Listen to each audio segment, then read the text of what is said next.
by Shanky Charles, and I'm an entrepreneur, I think. I've sacrificed a lot in terms of comforts, like sacrificed my job. So I used to work in project management in pharmaceuticals, legally. And also basically a lot of spare time and a lot of money so far. Not entirely successful yet, but I'm on the way. It's hard to say what makes me different because I don't know everyone else, but speaking for myself so far, it's just been having one thing that I want to do, or loads of different things I want to do, and just like going after it. I just took the plunge. I think taking the plunge, I don't know if I'm different for doing that, but there's tons of people who've taken the plunge. I don't know if I'm different, but by just hoping to change the world in some ways is one thing I would like to think makes me different. My goals inspire me a lot. The possibility of knowing that I could potentially change the world or potentially have an impact on someone's life, that's something that inspires me a lot. My parents inspire me a lot, my mum particularly, who like didn't have much and just like made the most of it and like managed to get us in this position now where we can make a difference in our family stances. That's something that inspires me a lot. I think the things that inspire me a lot are just seeing people coming from nothing and just making something out of their lives. I think anyone who's done that successfully is like a real big inspiration to me. I don't know if there's one particular moment, but I believe that when I was really young, I always believed in, like, I don't know what self-doubt is. It's really bad and really good at the same time, because I don't really doubt myself too often, because ever since I was young, I've always had to take care of myself. So I've had a lot of independence. So that's helped me to kind of believe in myself. I have more confidence in my ability. I don't know what particular point that clicked. Actually, I do know. There was one particular time when my friends were on the way somewhere, and we were doing like this thing where my friend was on like a horse and cart, and it was like 2 miles away. And my friend was like, "Oh, you can't come on the horse and cart." So my dad said you won't come on the horse and cart because my dad said I couldn't go. And I was like, "Oh, I'm definitely coming." He's like, "No, you can't come." I was like, "Yeah, I'm coming." And he's like, "What are you gonna do? Run?" And I was like, "Yeah, I'm gonna run." And I ran like 2 miles straight. And he was like, after the first mile, he's like, "You can stop now." I didn't mean, "No, I'm coming. I'm just gonna run it now. Now that you told me I can't." So I think that was one of the moments in my life where I realized that there isn't much I can't do if I put my mind to it, and that's the way I've approached life ever since that time. Yes. Yeah, my circle's changed a lot. I wouldn't say my friends have changed, but my circle have changed. So we grew up in the council estate, as you well know. Used to get arrested a lot. I think I'm still the highest. I think I hold the record for 4 times in a month. So I think I'm the highest. I'm the one that's been arrested the most, I think, out of us all. So that I've stopped hanging around with those people, not for any reason other than the purpose of pursuing my goals. And I found that the people who are after setting up businesses and entrepreneurship, and like in the tech industry particularly, are just different people. So that's changed my circle a lot. It's hard to say there's just 3 qualities. It's a mixture of, I think it's just mainly like believing in yourself, believing in your self-belief, and also just knowing that you can make a difference. I think those 2 things are the 2 qualities that's driving me at the moment, honestly. Yeah, but I don't know. This is always something, I don't know. I don't remember them. It's weird. Like, I don't know people that tell me I can't do stuff because I don't listen to that. So there isn't like one particular person that says, "Oh, you can't do something." Because for me, everything that I've tried to do has been like ridiculously hard, or people are not going to believe me anyway. So I don't usually tell people, I just usually try and do it. And when I do it, that's when they say, "Oh, I see what you're trying to do." I wanted to be a fireman at one point, then I wanted to be a footballer. I managed to do that to some extent, still got to play for my country, which is good. What else did I want to do? I wanted to travel, but couldn't afford it. That was a big one. I remember I was in a relationship with this girl, and she was traveling the world. Like, her parents used to pay for her ticket, and I couldn't move. I was like, she's like, oh, come and join me, and I'm like, that's just not my reality at the moment, and that's something I really wanted to do.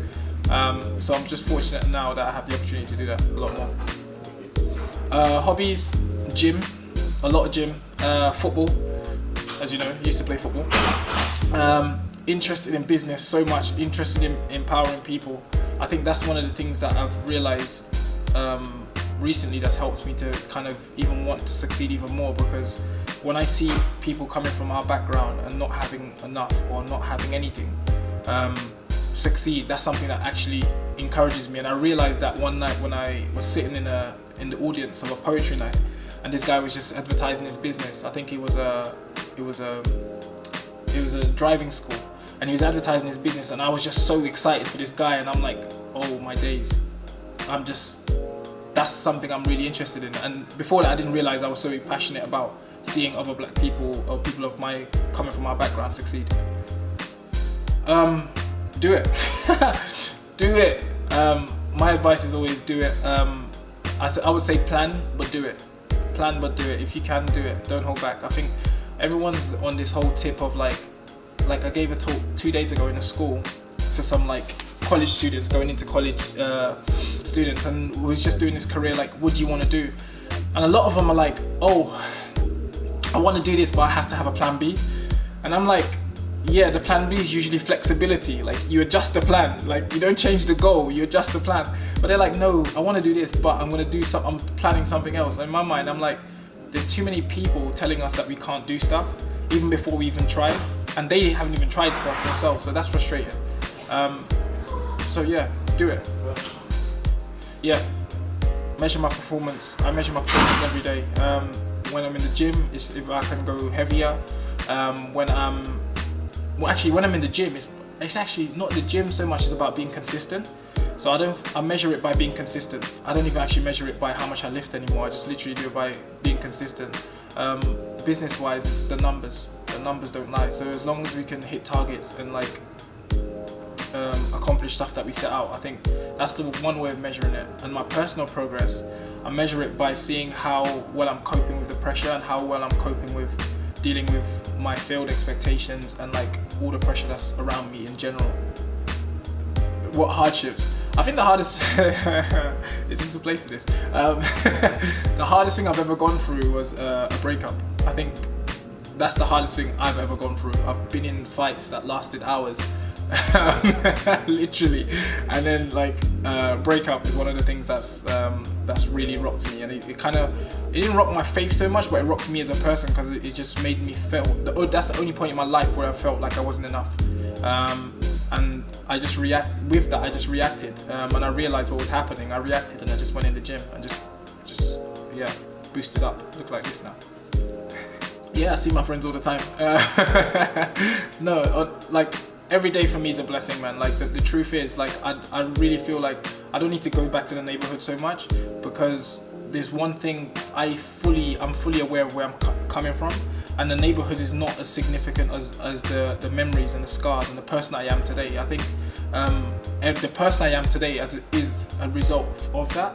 So every time I look in the mirror, I'm like, damn, you've come a long way. And even like when I speak to my friends and stuff, it's just good to know that we've all come a long way. Yeah, I'm trying to start up a mentorship club for young black men.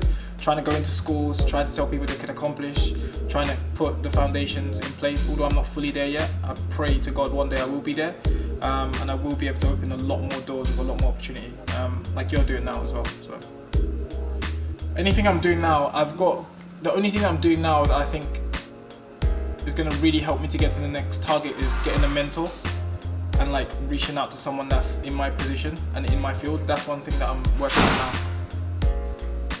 Why do you feel some people fail and others succeed? That's a really good question. I've been trying to find the answers to that myself, in many ways, but I think it's a lot to do with self-doubt, and I feel like there's a lot of self-doubt going around, and people have told us we can't do things for a long time, so therefore we see failure as this one point where something happens, like you applied for the job and you didn't get it, so I failed. But the actual truth is, I don't think anyone fails if they haven't chosen to. Because if you kept applying, you're in the process until you actually stop. So I don't know. That's a trick question. The future, I'm very optimistic by nature. I would like to think that I would be in a position to help out a lot. I would say run a few successful businesses, but that doesn't make that much difference. But I really want to make an impact on the lives of those around me, especially those coming from similar backgrounds, and just being able to make an impact in the world. My parents would describe me as troubled and bad to the bone. A hard head. My parents would probably describe me and say I was a bad youth. Bad youth.